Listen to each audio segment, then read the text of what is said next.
کہ فراست ایمانی جو ہے انسان کو اللہ تعالیٰ نے عقل کی جو نعمت عطا فرمائی، یہ بہت بڑی دولت ہے۔ اس لیے قرآن کریم کے اندر جا بجا عقل کا تذکرہ، یا قلون تعقلون کا لفظ آتا ہے۔ یہاں چونکہ ایک درس کی محفل ہے، ایک بات عرض کر دوں۔ عقل عین قاف لام کا مجموعہ ہے۔ اس کا اصل معنی ہے باندھنا۔ جس انسان کے اندر عقل ہوتی ہے یہ صفت اس کو باندھ کر رکھتی ہے، کنٹرول کرتی ہے۔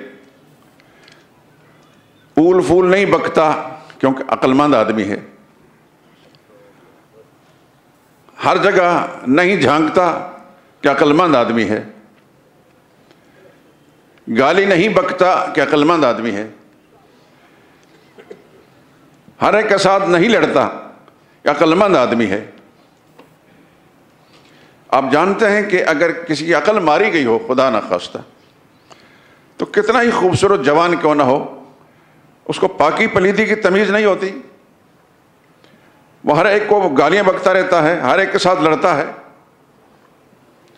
کبھی کہاں پھر رہا ہے، کبھی کہاں پھر رہا ہے۔ کہ اس کو کنٹرول کرنے والی چیز، وہ ایک جوہر تھا اس کے وجود کے اندر، اللہ تعالیٰ نے اس کو سلب کر لیا۔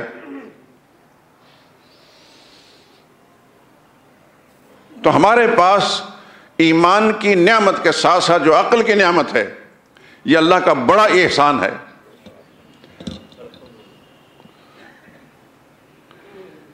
ویسے تو اللہ نے اپنی کتاب مقدس میں فرما دیا وَإِن تَعُدُّوا نِعْمَتَ اللَّهِ لَا تُحْصُوهَا۔ کس کس نعمت کو گنو گے، کس کس احسان کو شمار کرو گے، نہیں گن سکو گے۔ پیر کے ناخن سے لے کر سر کی چوٹی تک ان گنت نعمتیں ہیں انسان کے وجود کے اندر۔ دیکھیے ایک آنکھ کی نعمت، بینائی کی نعمت کتنی بڑی نعمت ہے۔ اگر خدا نخواستہ کسی کی بینائی چھن جائے تو وہ سمجھتا ہے کہ میرے پاس کچھ بھی نہیں۔ ہم چھوٹے چھوٹے ہوتے تھے، ہمارے علاقے میں جو بسیں چلتی تھیں تو کبھی بس میں بیٹھے تو مانگنے والے لوگ آ جاتے ہیں نابینا، تو سوال کرتے تو کہتے اکھاں والے ہو، اکھ ہے تے لکھ ہے، اکھ نہیں تے ککھ نہیں۔ اس میں کوئی شک نہیں کہ یہ بات درست ہے۔ اس ایک آنکھ کی پتلی جو اتنی باریک سی ہے کہ اس میں ایک چاول کا دانہ بھی نہیں سما سکتا، لیکن اتنا بڑا جہان ہم دیکھتے ہیں۔ یہ کس کی نعمت ہے؟ اللہ کی نعمت ہے۔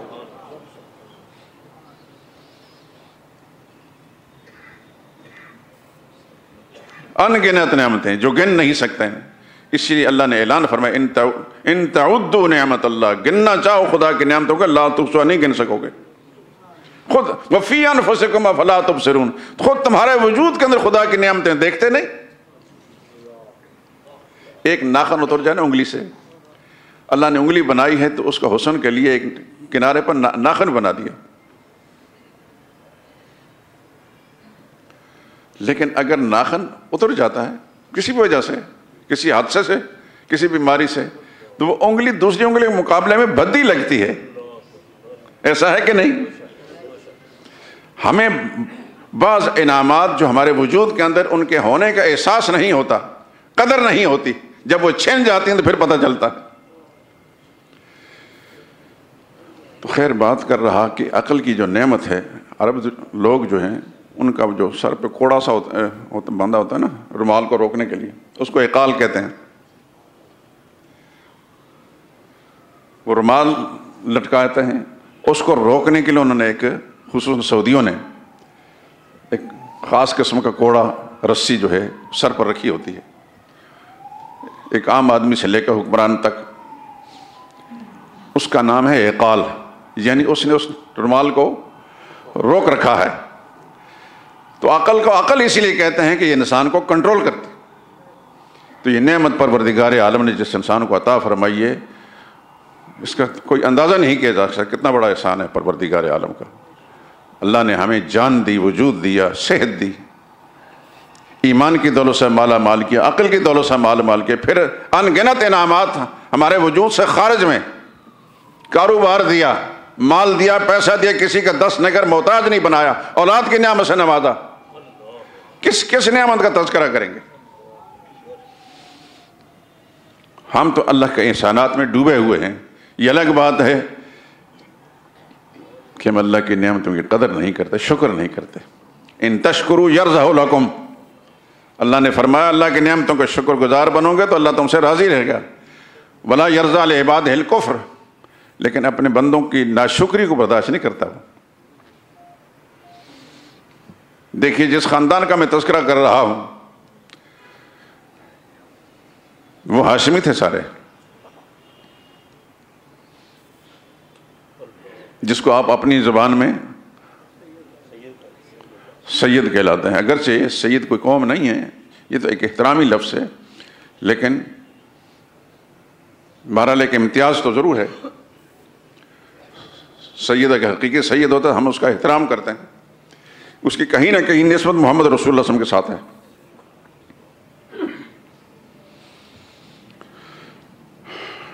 اصل چیز ہاشم ہے، ہاشمی،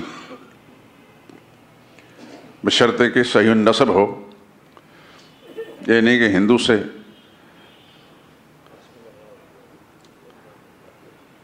اسلام کی طرف آیا اور شیعہ بن گیا تو شاہ صاحب کہلایا۔ آپ کے ہاں ایسے ہی ہے نا، ہر شیعہ شاہ صاحب ہے، سید اور سیدہ۔ میں سمجھتا ہوں کہ کوئی صحیح النسب سید شیعہ نہیں ہو سکتا، وہ اہل سنت والجماعت میں سے ہوگا، کیونکہ شیعت کے لیے لازمی ہے صحابہ کو گالیاں دینا۔ محمد رسول اللہ کے خاندان سے رکھنے والا رسول اللہ صلی اللہ علیہ وسلم کی جماعت کو کیسے گالی بک سکتا ہے؟ جن سے رسول اللہ کو پیار ہے، جس سے خدا کو پیار ہے، اس کو کوئی گالی بک سکتا ہے اور پھر نسبت ہی کرے کہ میں رسول اللہ صلی اللہ علیہ وسلم کے خاندان کا ہوں؟ ایسا نہیں ہو سکتا۔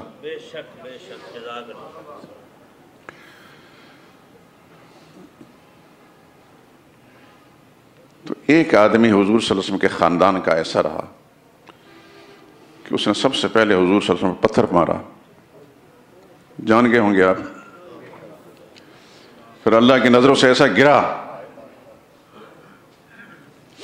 ہدایت سے تو خیر معروم رہا ہی، دنیاوی عزت سے بھی اس قدر گیا جب اس کا غزوہ بدر کے قریبی دنوں میں انتقال ہوا تو اس کی لاش بدبودار بن گئی، گھر کا کوئی شخص ہاتھ نہیں لگا سکتا تھا۔ حبشی غلاموں کو بلا کر لکڑیوں پر اس کی لاش اٹھا کر گڑھے میں پھینکی گئی، اوپر سے پتھر پھینک کر مٹی پھینک کر اس کی لاش کو ڈھانپ دیا گیا۔ کیا تھا وہ؟ ہاشمی نہیں تھا، لیکن جب ایمان سے پیغمبر کے ساتھ اپنا تعلق توڑتا ہے تو خدا کی نظروں سے گر جاتا ہے۔ اللہ نے جو کتاب ہدایت نازل فرمائی ہے جس میں ہم قرآن کہتے ہیں، اس کے اندر اللہ نے فرمایا یا ایھا الناس انا خلقناکم من ذکر و انثی، اے انسانوں تم ایک ماں اور ایک باپ کی اولاد ہو، ایک مرد اور ایک عورت کی اولاد ہو۔ وجعلناکم شعوبا وقبائل، ہم نے اپنی حکمت کے ساتھ تمہیں قبیلوں کے اندر، گروہوں کے اندر بانٹ دیا ہے، لیکن یہ مت سمجھنا کہ فلانا گروہ اعلیٰ ہے اور فلانا ادنا ہے۔ تم سب آدم اور حوا کی اولاد ہو، کالا ہے تو وہ بھی ان کی اولاد ہے، گورا ہے تو وہ بھی ان کی اولاد ہے، پڑھا لکھا ہے تو وہ بھی ان کی اولاد ہے، ان پڑھ ہے تو ان کی اولاد ہے، شہری ہے دیہاتی ہے انہی کی اولاد ہے۔ البتہ ان اکرمکم عند اللہ اتقاکم، خدا کے نزدیک معزز کون ہے اس کے بارے میں اللہ نے اعلان فرما دے، وہ جو اللہ سے زیادہ ڈرنے والا ہے۔ کسی سرمایہ دار کا بیٹا ہے خدا سے نہیں ڈرتا، اس سے وہ مزدور کا بیٹا اچھا ہے جو خدا سے ڈرتا ہے۔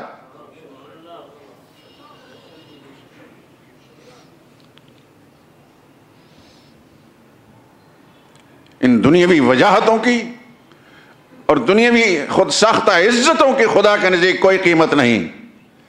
عزت فإن العزت للہ جمیعا، عزتوں کا مالک پروردگار ہے، اور اللہ تعالیٰ جس کو عزت دیتے ہیں وہ ایمان والوں کو دیتے ہیں۔ ابو لہب ایمان سے محروم رہا، عزت نہیں ملی۔ سیدنا حمزہ کو ایمان کی دولت ملی، معزز ہو گئے، چار دانگ عالم کے اندر سیدنا حمزہ رضی اللہ تعالیٰ نام چمکتا ہے، سید الشہداء کہلاتے ہیں۔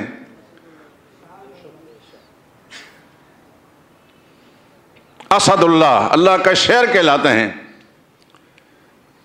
نبی کی زبان سے اسد اللہ، اللہ کا شیر، نبی کی زبان سے اسد رسول ہی اللہ کے رسول کا شیر کہلائے۔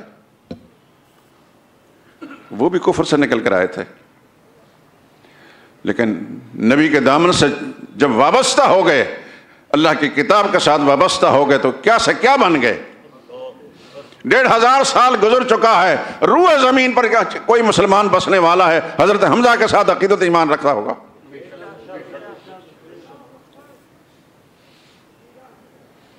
اور ان میں سے دوسری مبارک شخصیت سیدنا عباس کی ہے، سب کو رضی اللہ تعالیٰ عنہ۔ اللہ اکبر۔ اس سے پہلے باقی کا تذکرہ کر چکا ہوں، آخری شخصیت حضرت عباس ہے۔ حضرت عباس یہ بھی رسول اللہ صلی اللہ علیہ وسلم کے چچا ہیں، اور عمر کے لحاظ سے 2 یا 3 سال کا فرق ہے ان کا بھی، اور اتنا ہی حضرت حمزہ کا۔ ان کی ماں الگ تھی، ان کی ماں الگ تھی، اس واسطے وہ بھی رسول اللہ صلی اللہ علیہ وسلم کے ساتھ قریب تھے عمر میں، اور حضرت عباس بھی قریب تھے۔ آپ سن چکے ہیں کہ حضرت حمزہ کی والدہ کا نام حالہ تھا، اور وہ دوسرے رشتے سے رسول اللہ صلی اللہ علیہ وسلم کی خالہ لگتی تھی، کہ حضور صلی اللہ علیہ وسلم کی والدہ ماجدہ سیدہ آمنہ کی چچزاد بہن تھیں۔ سیدنا حمزہ رضی اللہ تعالیٰ عنہ کی والدہ حضرت حالہ سیدہ آمنہ کی چچزاد بہن تھی۔ آمنہ کے والد کا نام تھا وہب، اور حالہ کے والد کا نام وہیب تھا۔ بعض نے اوہیب بھی لکھا ہے، بار اس بات میں پڑھنے کی ضرورت نہیں۔